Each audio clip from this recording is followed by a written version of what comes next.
If you look at the memorandum of understanding that was signed between Raila Odinga and William Ruto, it had 10 points, right?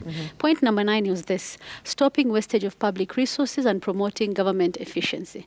A new ethos of public expenditure in both national and county governments must be inculcated in a manner that promotes austerity, justification, and effectiveness in the use of public resources. We've created new state departments. As you said, no one has been fired. Tumeongeza watu, some have been moved. There's a cost to that. You've told us how much it costs.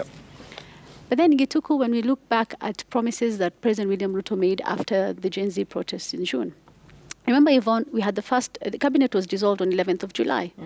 And we only had Prime Cabinet Secretary Musalia Mudavadi left, and the then Deputy President Rigathi Gachagua.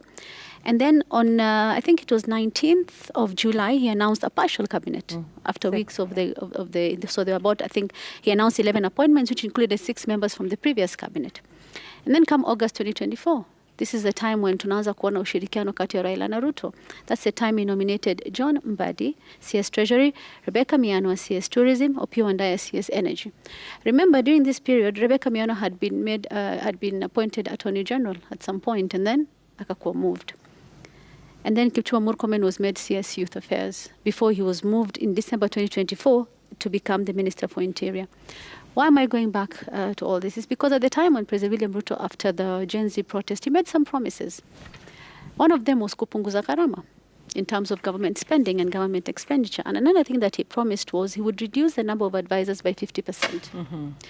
Today, Dr. Kisiangani has joined his long list of advisors. And at the time when we were talking about 50%, we didn't even know how many advisors there were.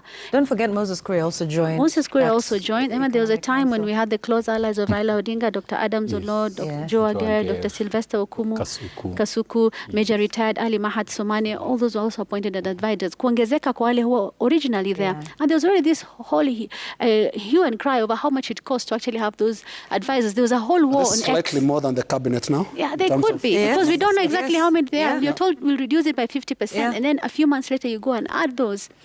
I think out of all the promises that were made, all those proclamations he made at the time when the country was going through that situation, I think the only one that imebakia yenye hajagusa is appointing the CASs.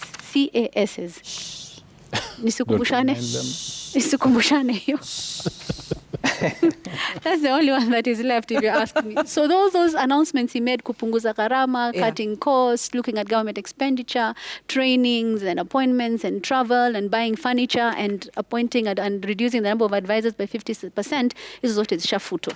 So the only one last man or woman standing in this list of CAS is, just to put. Okay, and